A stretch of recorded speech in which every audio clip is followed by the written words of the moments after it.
Hello and good day. So, easy success, hard success, or failure.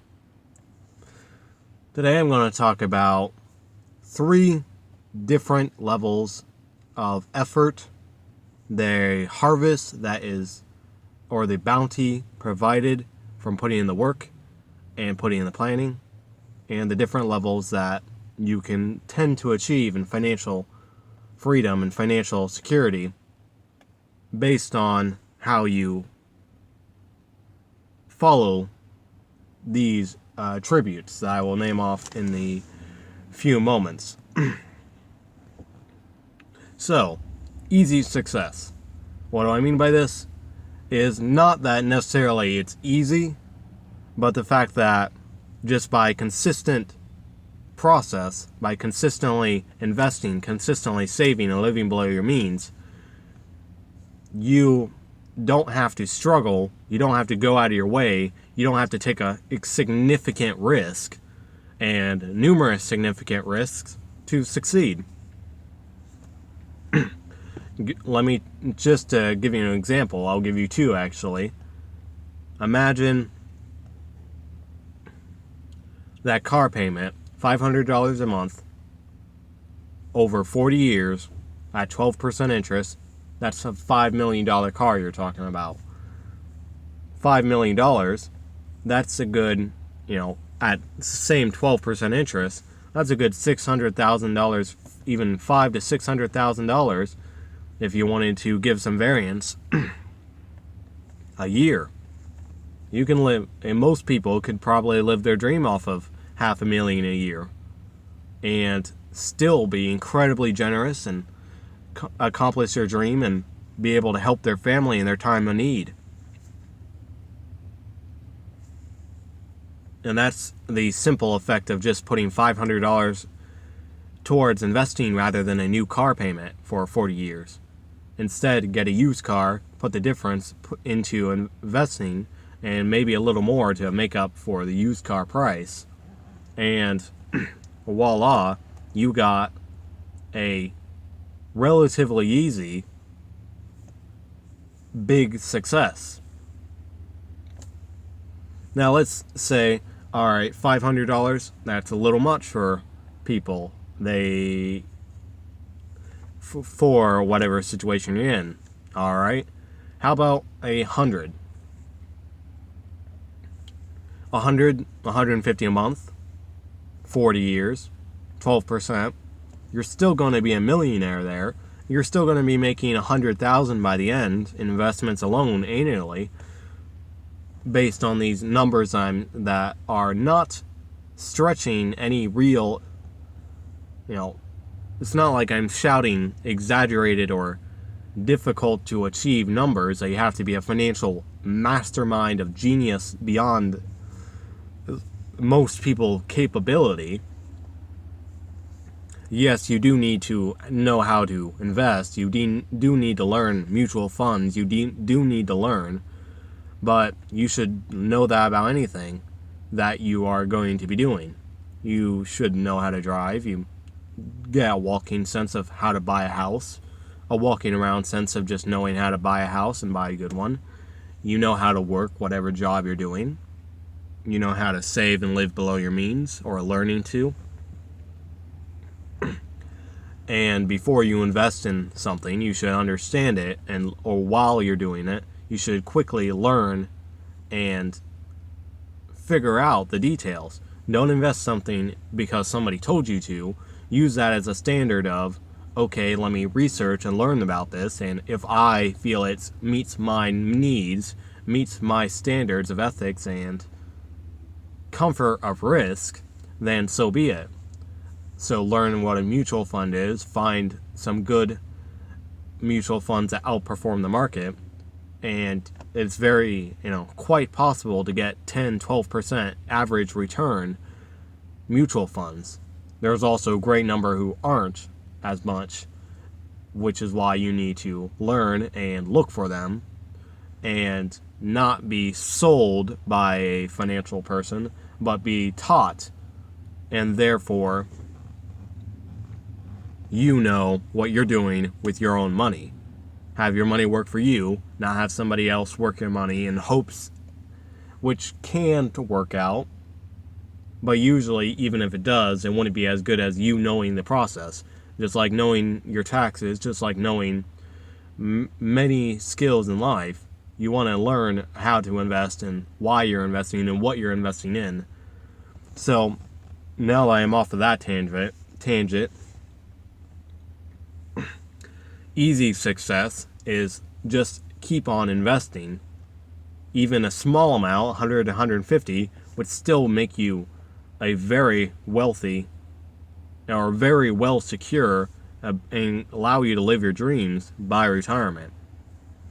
A car payment, a brand new car payment, that, the average car payment is $499, or new car payment. Let's see. I think the average car payment recently is about $499. And that invested would make you, or 500 is how they did the number, but that would be a $5 million car, which later you could buy a number of new cars after you have that invested. And when you want to buy a toy like that, it's not that big of a deal.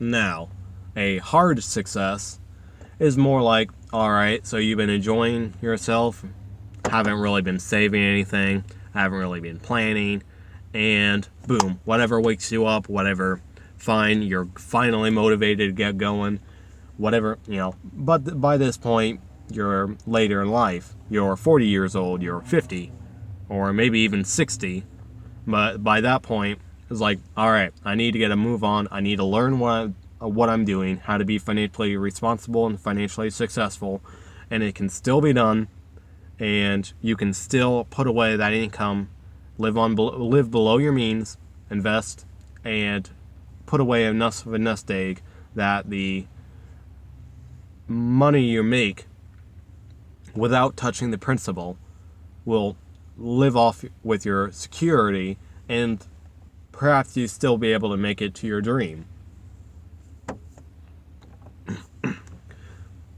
And it is still possible, even later in life, to better your situation. And maybe you won't be able to have everything you wanted without enough time, but the earlier you get at it, the better you're going to be, and you can still do quite well for yourself.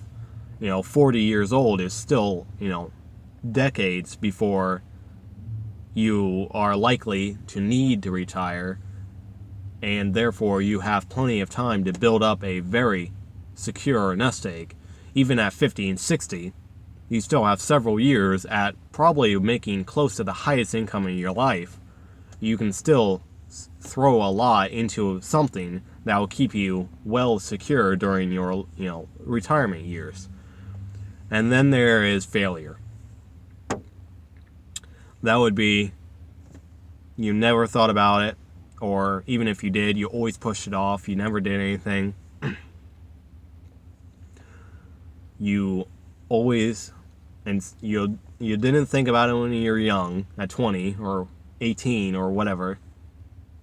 Even when you're older, 30, 40, had a family, you always lived paycheck to paycheck. You didn't have any savings. You didn't have any plan. You probably made some good income in your life, even though you might not have enjoyed all the work you've done because you haven't really planned, or you didn't really find the job you wanted to do or the business you wanted to run, but you probably still made decent money. But now you're physically, you're 58, physically unable to work because of an accident or bad health, whatever the situation may be. And I may go off a tangent here, but as a side note, people who are more motivated, more able to focus on, who are more willing to focus on improving their financial lifestyle, is probably just generally the kind of people who are going to do better in marriage, do better with family, do better with their personal health, because they want to improve, they want to do better, they want to help people, they want to be better, and they are willing to take in the work and effort and planning to do so. So on the other hand, the people who are not willing to plan, not willing to live below their means, not willing to do the things that are required to succeed, don't tend to succeed in multiple areas. Now, that's not always the case, but that is just a tendency of, if you're not willing to do one thing, then you probably weren't willing to do another and another. And if you are willing to do one thing, then you're probably willing to make sure to get good results elsewhere in your life as well. So, going back, failure, you didn't save anything, you didn't prepare, you didn't plan, you just kept living paycheck to paycheck, and eventually you reach a point where you can no longer increase your income, you can no longer work, and you have to retire. By this point, you have to do everything in your power to just stay alive, stay fed, and there is no way you can really live your dream. That is a nightmare retirement. That is a nightmare situation. And if you're in that situation, then you try everything in your power to improve your situation, even if that means just using your mind. By this point, you probably have some skills under your belt. You have some knowledge that might be valuable to the right, to people. So one way or another, you might be able to find something to do something to make income. And your greatest asset will probably be the internet in this day and time. But I would highly recommend, but which choice do you want to make? Easy success, hard success, failure? Because motive, planning, actually doing are very key to success.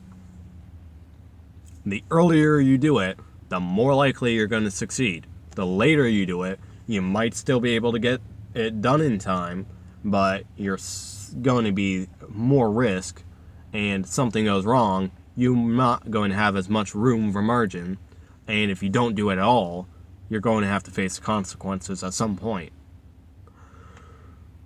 So, hopefully this helped you guys, and I'm sorry if the end there got a little depressing or a little upsetting, but that is the kind of thing of, if you don't do anything, you just sit in your own filth, you're probably going to suffer for it. But if you do something, you improve, then you're probably going to improve, you're probably going to be bettering yourself, and your situation will better. So, as I said, hopefully this helps you guys, and if you have any questions or comments, feel free to leave them down below. If you like more content like this, feel free to subscribe, and have a good day.